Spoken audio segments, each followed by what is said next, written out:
It seems like ampless setups are gaining a lot of popularity these days. After finally finding a pedal that can replace my amp for live shows, the Neural DSP Nano Cortex, integrating it into my pedalboard took a lot of work. While I was at it, I made some upgrades too, like a custom quick-release pedal mounting system, external connections for everything, custom pass-through connector boxes, and custom-sized clips for every single wire. Oh, did I mention I can still easily connect it to a real amp?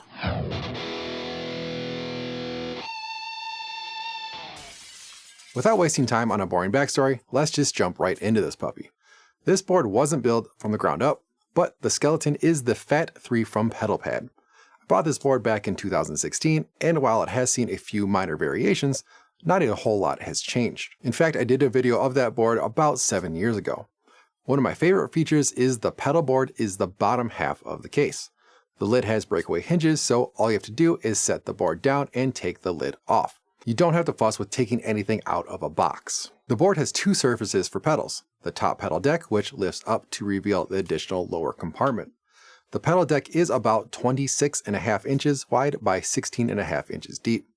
The first big change is the new pedal deck. The original pedal deck covered the entire available space. I've cut it short so that I can mount my Boss ES8 and Crybaby from Hell Wah on the lower compartment. You can see the deck overlaps the ES8 just a bit.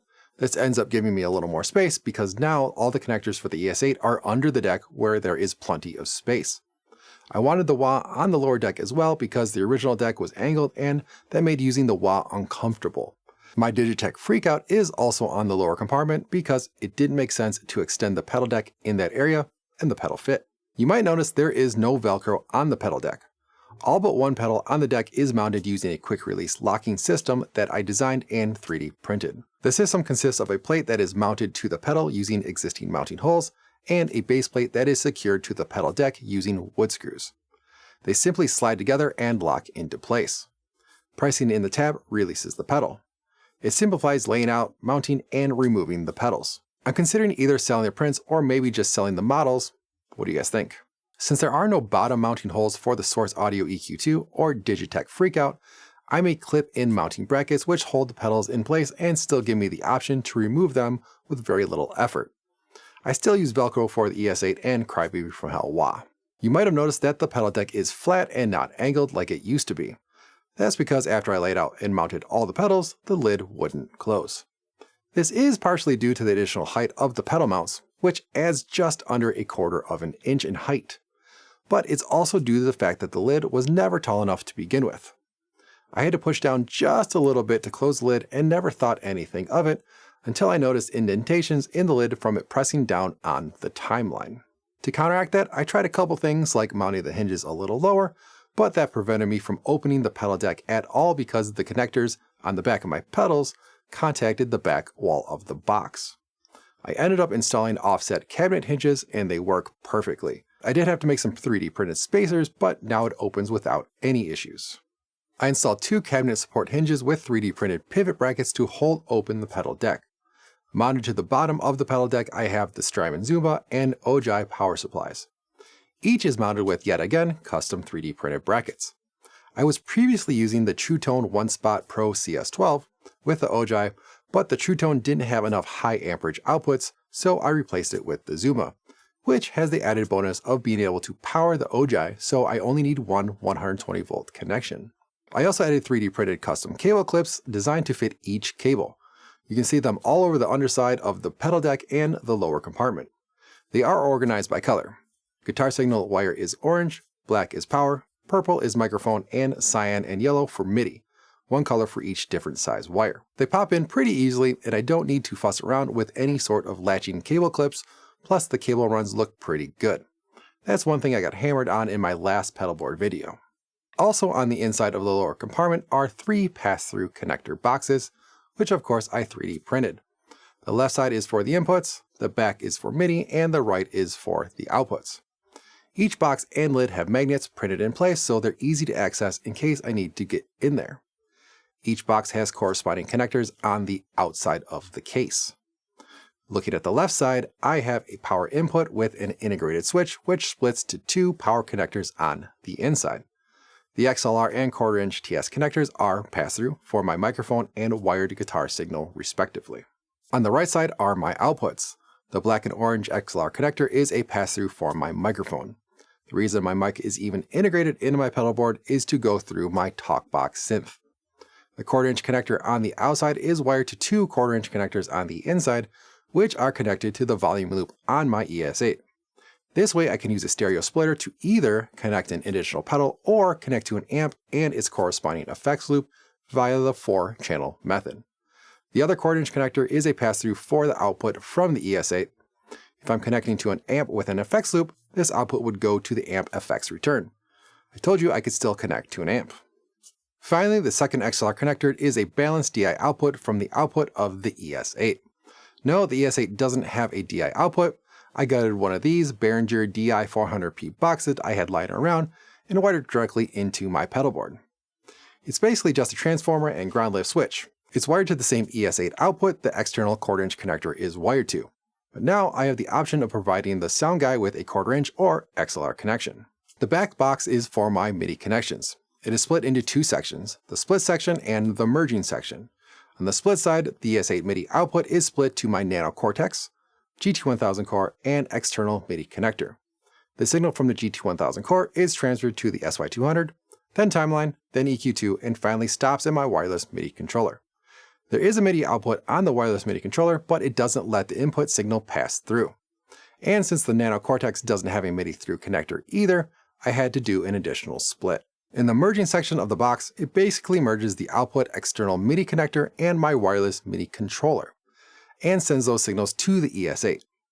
Now in theory this is great, but in reality it doesn't work. Splitting MIDI signals is easy, but merging them together is not. The main reason I have the external connectors is to be able to connect my ES8 to my computer and use the ES8 editor. If I want to do this, all I have to do is disconnect the MIDI output from the wireless MIDI controller, which isn't difficult. Now let's take a look at how the guitar signal is wired up. The left side TS connector is wired directly to my Shure GLDX16 Plus for the external input. Typically I'll use the X5 858 for an additional input. This way I can easily change guitars without having to move transmitters between the guitars. The output of the GLDX is sent to the trigger or key side of the ISP Decimator 2 G string, which is then sent to the source audio EQ2, then to the TC Helicon TalkBox synth, then the Digitech Freakout, and finally the ES8 input. I use the EQ2 in the input chain as an EQ balance for different guitars. That way I don't have to have a bunch of different EQ settings in all my patches. The TalkBox synth does a decent job at creating a TalkBox effect without having to put a nasty tube in my mouth, and I use a Freakout to simulate feedback, which is really hard to do with an amp and cabinet. You may have noticed I do not have a dedicated tuner on the board. That's because I use a tuner on the GLDX receiver. It does a good job and saves me some space. For the loops on my ES8, loop 1 is wired to the Crybaby from Halois, loop 2 and loop 8 are wired to the Boss GT1000 core as separate pedal loops. I have a whole video on how I do this, so check that out if you're interested. The timeline is wired into one of the loops on the GT1000 core.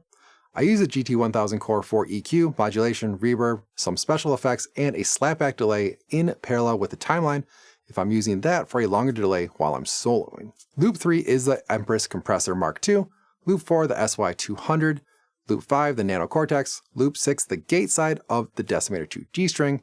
The return of loop 7 is for the Nano Cortex capture output for when I have to make captures on the Nano Cortex without having to remove it from my pedal board. In retrospect, I could have moved the Nano Cortex to loop 7 since it has stereo returns, but that might be a future modification. And as I previously mentioned, the volume loop and output 1 on the ES8 are wired to the pass-through box on the right side of the board. Now that's pretty much the pedal board. Of course, I won't be able to end this video without showing you some sound examples. All the banks I use live are set up nearly identical, with some variances necessary. I only use patches 1, 2, and 3 on each bank and use the other switches for various functions. Patch 3 is usually my clean channel. The Nano Cortex is set up with an amp-only capture of channel 1 on my JP2C. For a cabinet, I use John Petrucci's Dream World, Rhythm Blend, Mesa 4x12 Recto Impulse Response. The other pedals I'm using are the Empress Compressor, Timeline for slapback delay, and GT1000 Core for EQ, chorus, and reverb.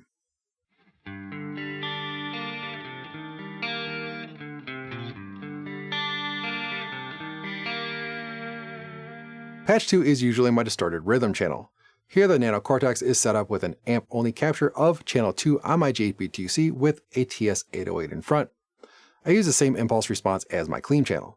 The other pedals I'm using are the Decimator 2 G-string, Timeline for slapback delay, and GT1000 core for EQ, reverb, and possibly modulation. Bank 0 patch 2 is no modulation.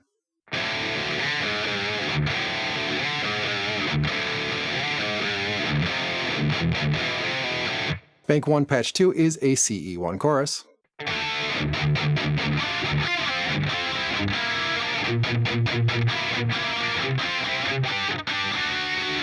And Bank 2 patch 2 is a phase 90.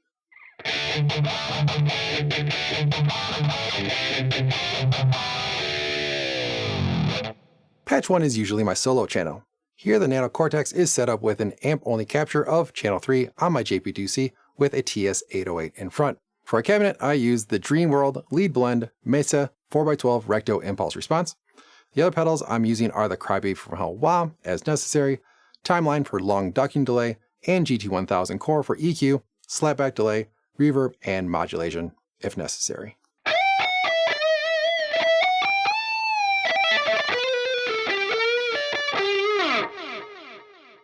As far as the other switches go, number 6 is always set up for tap tempo. I use the tap tempo for my longer delays and various other effects, like when I hit number 8, which activates a really long delay on my timeline. Hitting the current patch button will reset the timeline. Number 7 activates a volume swell effect on the timeline. Again, hitting the current patch will reset the timeline. Using the timeline for a volume swell is way better than doing it with a guitar volume knob because you lose a lot of that gain at low levels. Additionally, the guitars I play live don't have a volume knob, but if I want to simulate a volume control cut, I'll hit number 4 on my ES8. This will actually do a ramped volume roll-off on the guitar input with the EQ too. When I want to go back to full volume, I'll hit button 5 and that will do a ramped volume increase.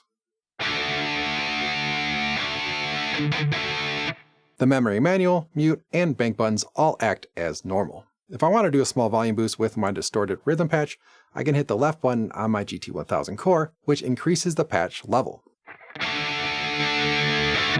Hitting it again turns it off. Aside from my main 3 banks on the ES8, I have more banks tailored to songs and one which replaces the clean patch with one tailored to piezo saddles. And for the love of whatever you worship, it's piezo, not piezo. Look it up. For song-based banks, I have one for Sweet Child of Mine, which replaces the clean patch with a boosted rhythm patch that also includes the wah. I'm not going to play any of that song, because the last time I did, the video got copyright claimed. I have one for Welcome to the Jungle. Patch 1 is used for a long delay for the intro. The next bank is for Still of the Night. I use the SY200 to play a cello synth during the bridge of that song.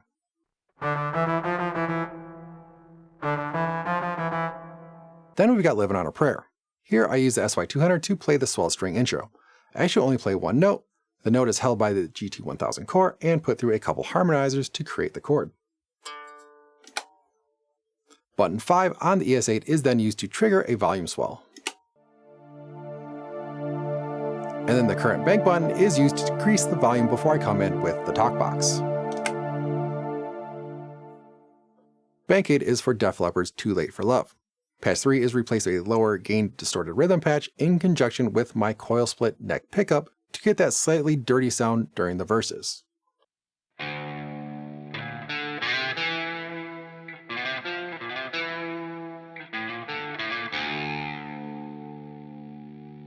Bank 9 is for Kiss Me Deadly.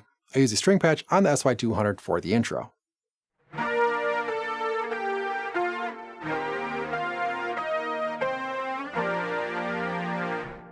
And I use a bell synth patch in parallel with the distorted guitar signal for the bridge part.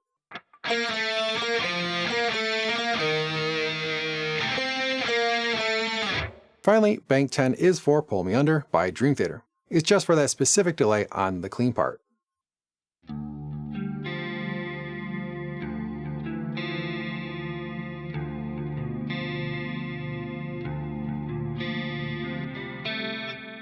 There was definitely a lot of thought and work put into this pedalboard, and I may have glossed over some things you might be interested in seeing more of. Leave a comment if there's anything you'd want me to dive deeper into. like the pedal mounting system, pass-through boxes, or maybe how I do a capture with the Nano Cortex without taking it out of the pedal board. But hey, until next time, rock on.